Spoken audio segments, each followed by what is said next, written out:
Hello dear students, how are you all. Welcome to quick school notes. तो आज हम एक बहुत अनोखी चीज पढ़ने वाले हैं। वो क्या है? आप लोगों ने 8th क्लास में सबसे एक जो टफ चीज आपको लग रही है वो है अल्जेब्रिक आइडेंटिटीज, राइट? क्या होती है algebraic identities? You must have heard all these formulas, right? A plus b whole square and a minus b whole square, right? अब ये टर्म्स आपको अभी तक घबरा रही हैं कि ये फॉर्मूले कहाँ से आए, क्यों बने, क्या यूज है इनका। ठीक है, तो आज मैं लेकर आ गई हूं इन्हीं के आपको एकदम बेसिक से समझाने, इन सब के एकदम बेसिक कॉन्सेप्ट्स में आपको बताने वाली हूं, जिससे आपको इन चीजों का जो डर है ना वो एकदम निकल जाएगा और ये चीजें आपको बहुत फेमिलियर लगने लगेंगी और आपको आश्चर्य होगा, you will be shocked to hear that कि ये चीजें आपने अपने 3rd and 4th स्टैंडर्ड में पढ़ी हैं। Yes, do you know? आपको पता भी नहीं है कि आपने ये चीजें अपने 3rd and 4th स्टैंडर्ड में पढ़ी हैं, बट तब आपने सिर्फ नंबर्स के साथ काम किया था और अब आप इनको वेरिएबल्स के साथ कर रहे हैं। So let's get started. So first of all let's take a plus b whole square. तो सबसे पहले हम क्या करेंगे, इनको नंबर्स की सहायता से समझेंगे, बिकॉज आपने नंबर्स के साथ ये काम पहले कर चुके हैं। Okay, so do you remember box multiplication? याद है कोई टर्म बॉक्स मल्टीप्लीकेशन जैसा? तो बॉक्स मल्टीप्लीकेशन में आप लोग क्या करते थे?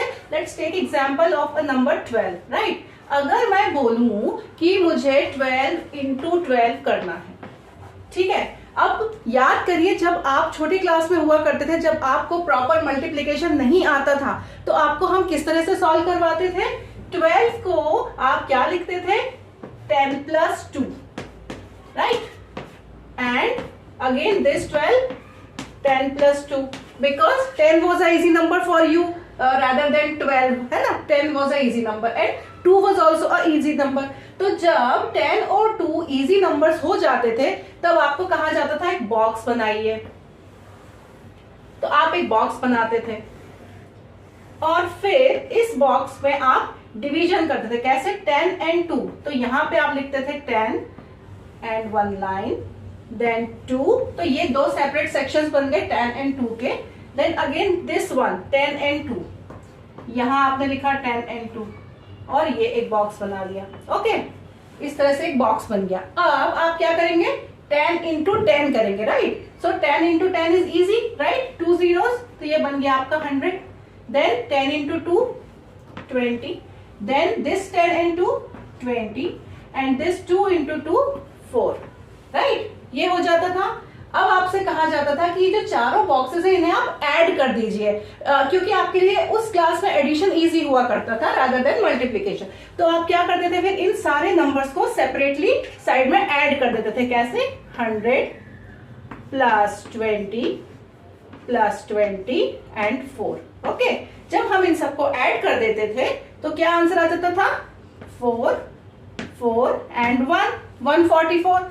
अब आज 8th क्लास में आपको ये जो 144 है आप तुरंत बता सकते हैं कि 12 into 12 इस 12 का स्क्वायर होता है ना? 12 का स्क्वायर क्या हो जाता है? 12 into 12 gives you 12 square, that is 144, right? तो 144 डायरेक्टली आपको पता है, या फिर आप डायरेक्ट क्रॉस मल्टीप्लीकेशन कर लेंगे और आपको आ जाएगा। बट ये तरीका आपने बहुत छोटी क्लास में पढ़ा था, है ना? अब मैंने क्यों बताया आपको ये तरीका? अब यही चीज, ये जो नंबर्स के साथ आपने किया था, अब हम इसी को a और b के टर्म्स में करेंगे। क्यों?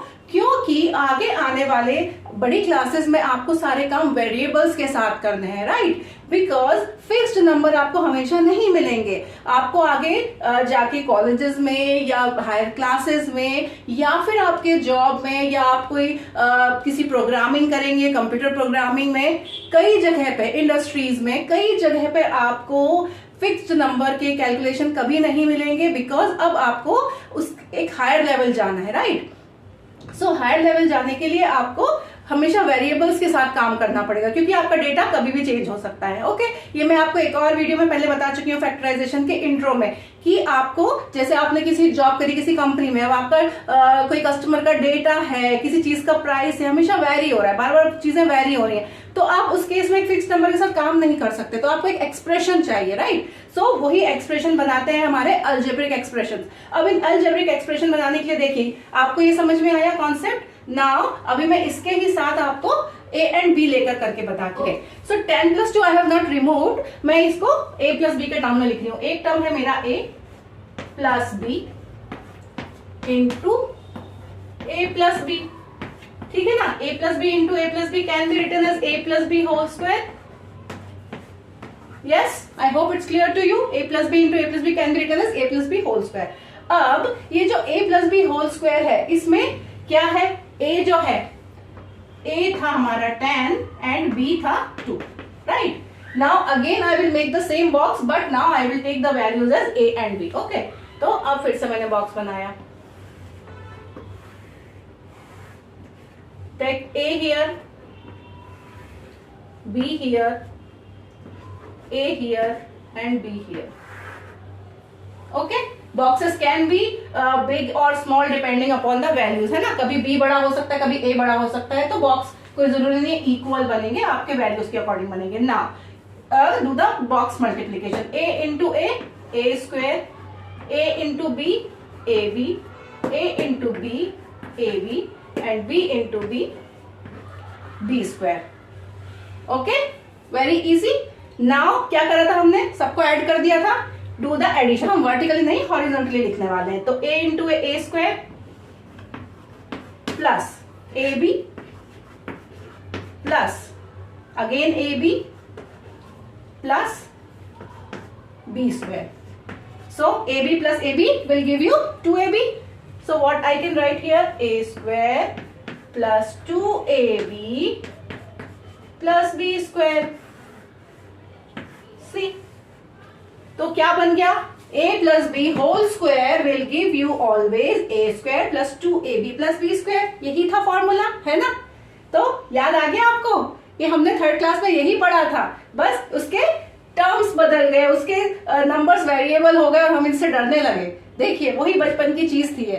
तो आई होप आपको ये चीज क्लियर हुई होगी और अब आप इसको कभी नहीं भूलेंगे, right. Similar is the case with a minus b whole square. So let's see one example of a minus b. Okay, so a minus b whole square के लिए I have taken example of 16 into 16. Okay, so 16 थोड़ा सा tough number लग रहा है ना, 16 का square भी हमें जनरली याद नहीं रहता है। तो हमने क्या करा, 16 को we can write as 20 minus 4, right?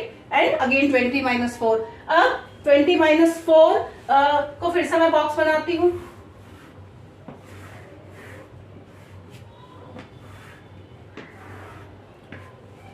So for a minus b whole square I have taken a number 16. Okay, अब 16 को मैंने लिखा है 20 minus 4 into 20 minus 4, right?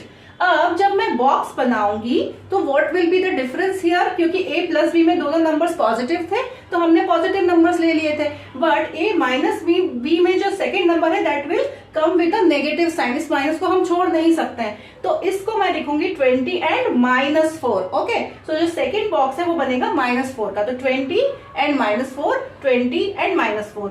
So 20 into 20 will give you 400, but 20 into -4 will give you -80. Okay, and here also 20 and -4 will give you -80. ठीक है, clear. तो ये -80 हो जाएंगे and 16 is as it is because 4 4 जा 16 और माइनस इंटू माइनस प्लस हो जाएगा, तो 16 प्लस का रहेगा, 400 प्लस का रहेगा। Now again sum all of this, इनको सम अप करेंगे हम, तो 400 -80 -80 and plus 16. This is how you will have to calculate this. 400 -80 plus 16. Now to solve this, देखिए दो एक साथ दो नेगेटिव टर्म्स को सॉल्व करना आसान नहीं है, तो हम इनको छोड़ रहे हैं। First we will do 400 plus 16. तो 400 plus 16 will give you 416. Okay, and -80 एक बार कर लेते हैं पहले 6. 41 minus 8 will give you 336 and 336 में से अगेन -80 करेंगे, it will give you 6. 13 minus 8 will give you 5 and 2. 256. Okay, now do you remember 16 का स्क्वायर क्या होता है? 16 into 16 is 256. Yes, तो our answer is correct, right? तो इस तरह से मैंने इसको सॉल्व कर दिया। Now so similar things we will see in the form of variables now a minus b. Okay, so I have drawn the box for a minus b. So a and minus b here, a and minus b here. Okay, so a into a will give you a square, right? And a and minus b will give you minus ab. Similarly here also minus ab, and minus minus becomes plus, and b into b will give you b square. ठीक है, तो a square and a square and b square will be the positive terms and ab will be minus terms. अब इन सबको वापस से sum up कर लीजिए तो क्या आ जाएगा, a square minus ab plus b square. Okay, a square minus ab plus b square. अब a स्क्वायर और b स्क्वायर पॉजिटिव टर्म्स है. Minus ab will give you minus 2ab. तो a square minus 2ab plus b square. This is how the formula is made. तो I hope आपको ये दोनों identities आज समझ में आई होंगी. इट्स वेरी इजी और अब आप इसको कभी नहीं भूलेंगे, right? So that's all for now. Thanks for watching. Keep liking my videos. Thanks. Bye bye.